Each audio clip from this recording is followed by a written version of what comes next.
Well, across the country, the Supreme Court's reversal of Roe v. Wade is still top of mind for many voters, particularly Democrats, now 10 days since that decision. Their goal is essentially twofold. First, to protect abortion rights wherever and however possible. And second, to keep the issue front and center as we head into the midterms. I want to bring in Lauren Leader, co-founder and CEO of All In Together, an organization dedicated to motivating and empowering women, and Adrienne Elrod, a Democratic strategist and former senior aide to the Biden-Harris campaign. Adrienne, I know Democrats are hoping the Supreme Court's decision really gets more young people and more moderates out to vote coming up in November, but Republicans also have reason to think it could motivate specifically socially conservative voters who want to get the court to go even further. So could those two sides sort of cancel each other out? No, they can't. And this is what mystifies me about why Republican voters are saying this. The numbers are on the side of Democrats.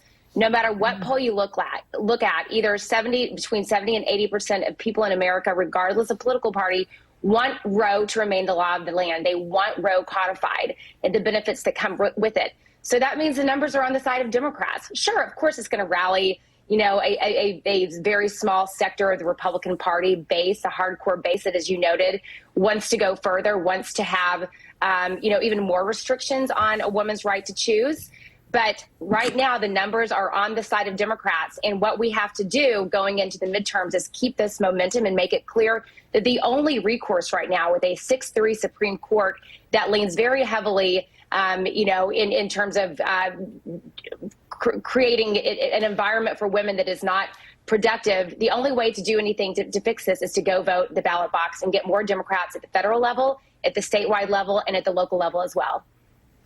An important point of why polling is so important. Post on social media, not always given the whole picture. And Lauren, HHS Secretary Xavier Becerra was on Meet the President's response to that ruling. Here's what he said. We have to heed the word of the Supreme Court.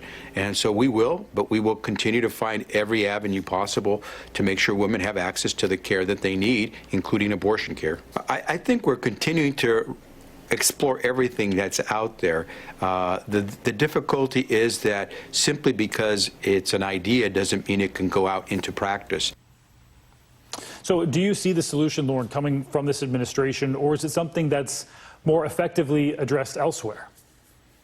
Well, I think it's in all of the above, and Adrienne is right about the numbers. So All In Together did the only longitudinal polls on the attitudes of voters relative to this, the Dobbs ruling. We did it in September before Roe was overturned, and we just did it again last week and found that there is a massive surge in Democratic female voter engagement, especially among younger women, which is so critical to the coalition building in the party. Among younger women 18 to 29, we saw a 26-point increase in the commitment to voting in November. But there's absolutely a case for looking at every conceivable option. And I think as we start seeing more threats to basic access to health care, including the potential to limit access to Plan B and to birth control, drugs that have been approved by the FDA, it's going to require a super aggressive response on the part of the administration. When the states overstep their rights, the administration needs to push back and push back hard. And I think the other part of this, part of what is frustrating to, I think, those on the left is it's been a very short amount of time, 10 days, as you said, but I think we need to see some very serious work on the part of the administration to work with the Senate, to see if we can get the filibuster overruled for some basic protections, especially protecting the life of the mother. In the case of rape and incest, to Adrienne's point, some of these basic protections that such a vast majority of Americans agree with, let Republicans try to vote against that. This recent story of the 10-year-old girl who had to cross state lines because she was pregnant from abuse is the kind of story that I think is going to start to really hit Americans in a real way. If we start seeing limitations on things like IVF, I think you're going to start seeing a lot more crossover and pressure, even from people who may be morally pro-life, but see these limitations as too far. And Democrats in the House and the Senate, and then especially the White House, are going to need to push hard for solutions at every level. Certainly a lot of ripples from that decision still coming to light now, just 10 days out. So, Lauren, part of the problem for Democrats is that there are just a ton of other issues happening right now all at once. Inflation, the economy, gas prices, of course. So with all of that going on, how do you keep issues like abortion front and center? Well, people walk and chew gum at the same time. Yes, obviously inflation and prices are an issue, but I am telling you the data that we're seeing is that this is a profoundly galvanizing issue for a very specific coalition of people that have helped Democrats win over and over again. Black women, younger women, and independent women who are now leaning Democrat in the fall. It is essential for the Roe issue, obviously, for Democrats to hold the majority and even to pick up seats in the Senate. But it doesn't mean those other issues don't matter. And I think everyone needs to be looking at that closely over the summer. If gas prices don't come down, if food prices don't come down, that will continue to be an issue that favors Republicans.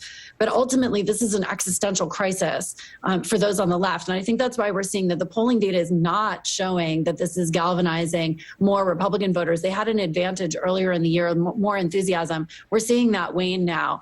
And that's going to be critical for Democrats up and down the ballot going into the November election. So, Adrienne, it's continually shocking just how short of an attention span so many voters seem to have. November, in some ways, right around the corner, but it could be pretty far in terms of news cycles. What do you say about keeping this issue front and center? Yeah, I mean, look, this happened, obviously in the summer before the midterms. I do think that the momentum will continue. I mean, we're just a few months away from when voting will start in a lot of key states. So I'm not necessarily worried about that. And as Lauren mentioned, I mean, the key here is the fact that we are getting younger voters motivated and mobilized. We're not even really having to do, we as Democrats and who are organizing on the ground aren't even having to do that much work because it's happening right in front of us. It's happening right in front of our eyes. Because women are so fed up and they are so frustrated and they are looking at the construct of the court and they are saying, my gosh, we can't, this may be the construct that we have to deal with for at least the next decade. I mean, the oldest Supreme Court justice is Clarence Thomas and he's 74 years old. So with no end in sight, they know that the only way to protect a woman's right and keep our rights from eroding even further is to vote for more Democrats in the House and the Senate so that we can actually codify Roe. We just need 2 more Democrats in the Senate to make that happen. And also to go into the states and make sure that we protect Gretchen Whitmer in Michigan, that we protect Michelle Lujan Grisham in New Mexico, that we expand our number of Senate seats in North Carolina, for example. There are a lot of things that we can do. And I think that younger voters are seeing that and saying that they are the only solution to making sure that we can change the course of the direction our country is going. So many people, especially younger voters, seem to want those specific details of what can happen next. Lauren Leader, Adrienne Elrod, thank you so much for your insight. Well, we are following